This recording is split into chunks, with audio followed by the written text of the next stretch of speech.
कजरी नाम की एक लड़की थी जिसकी शादी सुरेश नाम के लड़के से कुछ दिन पहले ही हुई थी। एक शाम कजरी खाना बनाकर सबको परोसती है। खाना मुंह में डालते ही उसकी सास कुंती उससे कहती है, क्यों री पागल बहू, अपनी माँ से कुछ सीख कर नहीं आई क्या, जो रोटी के साथ सब्जी के जगह नमक ही परोस दिया। माँ जी, घर में बनाने के लिए कुछ भी साग सब्जी नहीं है। आलू बचे थे, वो मैंने सुबह ही बना दिए थे।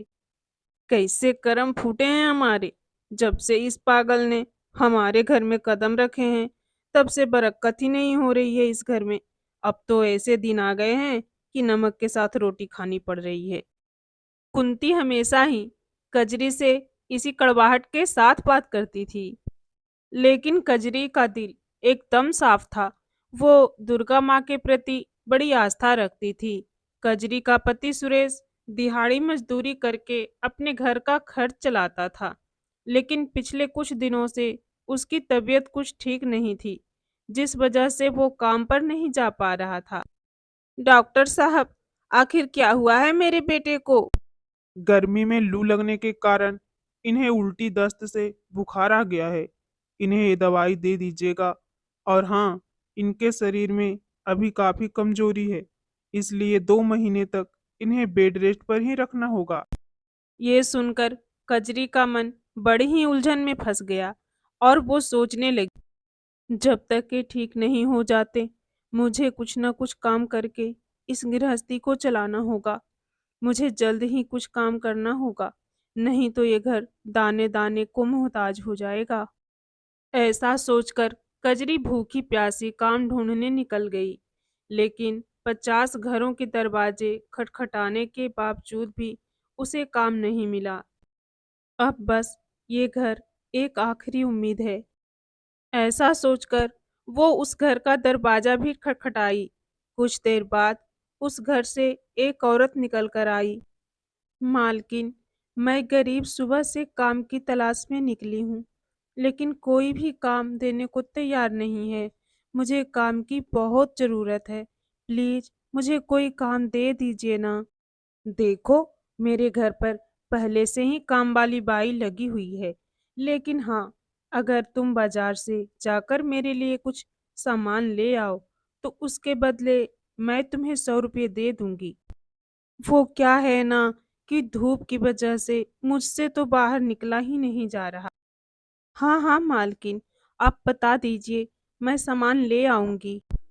कजरी बाजार से सामान लाकर उस औरत को दे देती है। साथ ही वो औरत उसे 100 रुपये दे देती है, जिससे कजरी घर के लिए आटा चावल लेती है। लेकिन सब्जियों के दाम सुनकर वो चौंक जाती है। हे राम, सब्जियां तो बहुत महंगी है और मेरे पास तो ये थोड़े से पैसे ही बचे हैं। ऐसा करती हूँ, आलू ही ले लेती हूँ, सस्ते हैं तो ज़्यादा भी आ जाएंगे। वो थोड़े बचे पैसे से आलू खरीद लेती है। तभी वो देखती है कि एक बूढ़ी औरत 20 रुपये में एक पाव अचार दे रही है। उसके पास काफी भीड़ लगी हुई है। कजरी झट से उसके पास जाती है। अम्मा, एक पाव अचार दे दीजिए। अचार, आलू और आटा लेकर कजरी घर आ जाती है, लेकिन सारे रास्ते वो अचार वाली के पास लगी भीड़ के बारे में सोचती रहती है और घर आकर वो अपने पति को ये बात बताती है। आज मैंने बाजार में एक बूढ़ी औरत को अचार बेचते देखा। उनके पास अचार खरीदने के लिए काफी लंबी लाइन लगी थी। मैं सोच रही हूँ, क्यों ना मैं भी अचार बनाकर बाजार में बेचूं। बात तो ठीक है, लेकिन अचार बनाने के लिए जो सामान चाहिए, उसके लिए तुम्हारे पास पैसे आएंगे कहाँ से?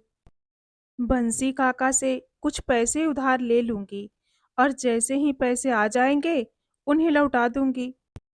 वो बड़ी उम्मीद के साथ बंसी काका के पास जाती है, लेकिन वो उसे उधार देने से मना कर देते हैं। वो रोते हुए घर आ रही थी कि तभी उसे रास्ते में वो अचार वाली बूढ़ी माँ मिलती है, जो कि एक पेड़ के किनारे बैठी हुई होती है। अरे बूढ़ी माँ, आप इस वक्त यहाँ क्या कर रही हैं? बेटी, कल रात में मेरे गांव में बहुत तेज बादल फटा, जिसके बहाव में आकर मेरा सारा घर बह गया। अब मेरे पास कुछ भी नहीं है। माँ, लेकिन आज भी मौसम खराब है, बारिश आने वाली है। आप ऐसे में कहाँ जाएंगी? एक काम करिए, आप मेरे साथ मेरे घर चलिए। उस रात बूढ़ी माँ कजरी के घर ही रुकती है। फिर अगले दिन सुबह वो बूढ़ी माँ वहां से जाने लगती है, तो कजरी उनसे बोलती है, माँ, आप इस उम्र में कहाँ जाएंगी? जब तक आपके रहने का कोई ठिकाना नहीं हो जाता, आप यहीं हमारे साथ ही रहिए। वो बूढ़ी माँ मान जाती हैं। फिर कजरी ने उनके सामने अचार बनाने की बात बताई। तो बेटा, तुमने मुझे पहले क्यों नहीं बताया? ये लो, मेरे पास कुछ पैसे हैं, तू इनसे अचार बनाने का सामान ले आ। कजरी उन पैसों से सामान लेकर घर आती है। दोनों मिलकर बड़ा ही स्वादिष्ट अचार बनाती है। माँ, वैसे आपने अभी तक अपना नाम नहीं बताया। वैसे तो बेटी, मेरा नाम भवानी है, लेकिन लोग मुझे कई नामों से बुलाते हैं। कुछ तो मुझे दुर्गा भी कहते हैं। ये सुनकर कजरी सोच में पड़ जाती है। अगले दिन कजरी दुर्गा माँ के सामने माथा टेक कर बूढ़ी माँ के साथ अचार बेचने बाजार जाती है। कुछ ही देर में उसके पास लोगों की भीड़ लग जाती है। कुछ ही देर में उसका सारा अचार बिक जाता है। कुछ ही दिनों में वो बाजार में स्वादिष्ट अचार वाली के नाम से मशहूर हो जाती है। उसकी खूब अच्छी कमाई होने लगती है। माँ, आज तुम्हारे कारण ही मेरी अच्छी कमाई होने लगी है। बेटी, ये सब दुर्गा माँ का कमाल है। मेरी मानो, तू अपनी कमाई में से कुछ हिस्सा गरीबों में दान कर। इससे दुर्गा माँ बहुत खुश होंगी। कोई जरूरत नहीं है भिखारियों को दान देने की। अरे पैसे क्या पेड़ पर उगते हैं? और तू बुढ़िया, जल्दी से अपना बोरिया बिस्तरिया बांध ले। तुझे और इस घर में मुफ्त की रोटियां तोड़ने नहीं दे सकते। अगले दिन जब कजरी सोकर उठी, तो उसने देखा कि बूढ़ी माँ घर में नहीं है। लगता है माँ जी की बातों ने उन्हें यहाँ से जाने पर मजबूर कर दिया। पीछे कुछ दिनों में कजरी का उस बूढ़ी माँ से खूब लगाव हो गया था। उनके जाने के गम में वो काफी दुखी थी। फिर वो अपनी सास के खिलाफ जाकर मंदिर पहुंचकर जरूरतमंदों को दान देती है। ये देखकर उसकी सास डंडा लेकर दुर्गा माँ के मंदिर में ही उसकी पिटाई करनी शुरू कर दी। चार पैसे क्या कमाने लगी? तेरा तो दिमाग ही चढ़ गया है, अपनी सास के बातों को अनसुना करेगी? तेरी इतनी हिम्मत! हे माँ, हे माँ दुर्गा, मुझे बचा लो। तभी दुर्गा माँ की मूर्ति से वो बूढ़ी माँ बाहर निकलती है और दुर्गा माँ का रूप ले लेती है और कुंती से कहती है, कुंती देवी, तुमने मेरी भक्त पर जुल्म किए हैं। तुम्हारी पापों का घड़ा अब भर चुका है। अब तुम्हारा अंत तय है। नहीं माँ, नहीं माँ, मुझे माफ कर दो। मैं नहीं जानती थी वो बूढ़ी माँ आप ही हैं। अब से मैं कजरी को कभी नहीं सताऊंगी। हाँ माँ, इन्हें क्षमा कर दीजिए। कजरी, सिर्फ तुम्हारे कहने पर मैं इसे माफ कर रही हूँ। कजरी, तुम्हारी भक्ति से मैं बहुत प्रसन्न हूँ। अब तुम इस अचार के व्यापार को मेरे नाम से चलाओ। देखना, तुम्हारा ये कारोबार खूब फलेगा। तुम खूब तरक्की करोगी। ये मेरा आशीर्वाद है। इतना कहकर दुर्गा माँ अंतर ध्यान हो जाती हैं। कजरी दुर्गा माँ के नाम से अचार बेचने लगती है। कुछ ही महीनों में उसकी खूब कमाई होने लगती है और वो खुद के एक बड़ी सी दुकान खोल लेती है, जिससे उसे खूब कमाई होती है। साथ ही अब सुरेश भी पूरी तरह ठीक हो चुका था। अब वो भी कजरी के साथ मिलकर दुकान चलाने लगा। वहीं कुंती भी अब कजरी के साथ अच्छे से पेश आती है। तो दोस्तों, कैसी लगी आपको ये कहानी? अगर कहानी अच्छी लगी हो तो वीडियो को लाइक कीजिए, शेयर कीजिए और अभी तक आपने हमारे चैनल को सब्सक्राइब नहीं किया है तो सब्सक्राइब जरूर कर लीजिए और कमेंट बॉक्स में दुर्गा माँ की जय अवश्य लिखिए। धन्यवाद। एक समय की बात है, किसी गांव में गीता नाम की एक सीधी साधी लड़की थी। उसके पिता का देहांत हो चुका था। गीता की माँ शालिनी एक घर में नौकरानी का काम करके घर का खर्च चलाती थी। एक दिन शालिनी घर आई। माँ, आज इतनी देर कहाँ लगा दी? बेटी, तेरे लिए काम की तलाश कर रही थी। अगर तुझे भी काम मिल जाए तो हमारा गुजारा अच्छे से हो जाएगा। मैंने कुछ घरों में बोला है, अगर उन्हें जरूरत होगी तो बताएंगे। माँ, हम कब तक घरों में काम करते रहेंगे? इससे तो इतने कम पैसे मिलते हैं कि घर का खर्च भी अच्छे से चल नहीं पाता है। क्यों ना मैं कोई और काम शुरू कर दूं? बेटा, हम क्या काम कर सकते हैं? वैसे भी हमारे पास पैसे नहीं हैं नया काम करने के लिए। ये सुनकर गीता चुप रह जाती है, लेकिन वो कोई ऐसा काम करना चाहती थी जिससे उसे या उसकी माँ को घरों में काम करना नहीं पड़े। अगले दिन गीता और शालिनी शिव जी के मंदिर में जाती है। हे भोलेनाथ, हमारी सहायता करो।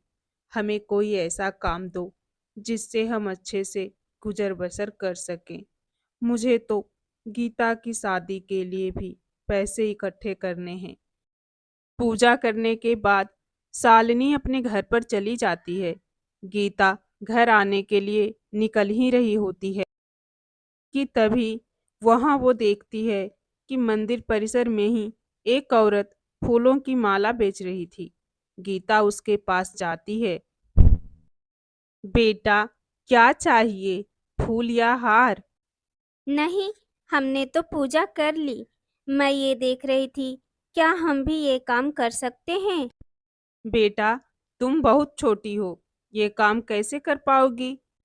मैं और मेरी माँ दोनों मिलकर कर लेंगे। आप हमारी सहायता कर दीजिए। बेटा देखो, फूल माला तो मैं बेच रही हूँ। तुम एक काम करो, कुछ और सामान बेचो, जैसे प्रसाद, पूजा की थाली, नारियल। और हाँ, अभी 2 दिन बाद शिवरात्रि आने वाली है, तुम बेलपत्र बेच सकती हो। माँ जी, बाकी सामान तो पैसों से आएगा। हमारे पास पैसे ही नहीं हैं। लेकिन आप जो कह रही हैं, बेलपत्र, ये मैं कर सकती हूँ। लेकिन बेटा, यहाँ से बहुत दूर केवल एक ही बेल का पेड़ है और उस पर चढ़ना आसान नहीं है। शाम को शालिनी घर आती है। गीता उसे सारी बात बताती है। एक दिन बेलपत्र बेचकर क्या कमाई होगी? वैसे भी मैं तुझे उस पेड़ पर चढ़ने नहीं दूंगी। कहीं गिर गई तो क्या होगा?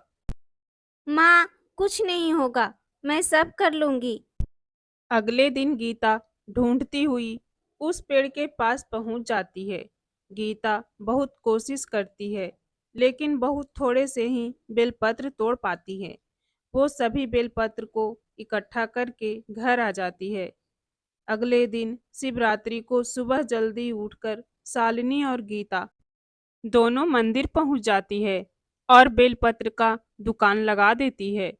सुबह से दोपहर तक वो भूखी प्यासी बैठी रहती है, लेकिन उसके बेलपत्र बहुत कम बिक पाते हैं। मैंने तो पहले ही कहा था, ये काम नहीं चल सकता। मेरा आज का काम भी छुड़वा दिया। कुछ देर के बाद एक बूढ़ी माई उनके पास आती है। बेटी, मेरा बेटा बहुत बीमार है। वैद्य जी ने उसे बेलपत्र का रस पिलाने के लिए कहा है। क्या तुम मुझे ये दे सकती हो? लेकिन मेरे पास पैसे नहीं हैं। कोई बात नहीं माँ जी, आप ले लीजिए। पैसे भी अब ये बिक नहीं रहे थे। गीता सारे बेलपत्र उस बूढ़ी माई को दे देती है। वो बूढ़ी माई बेलपत्र लेकर चली जाती है।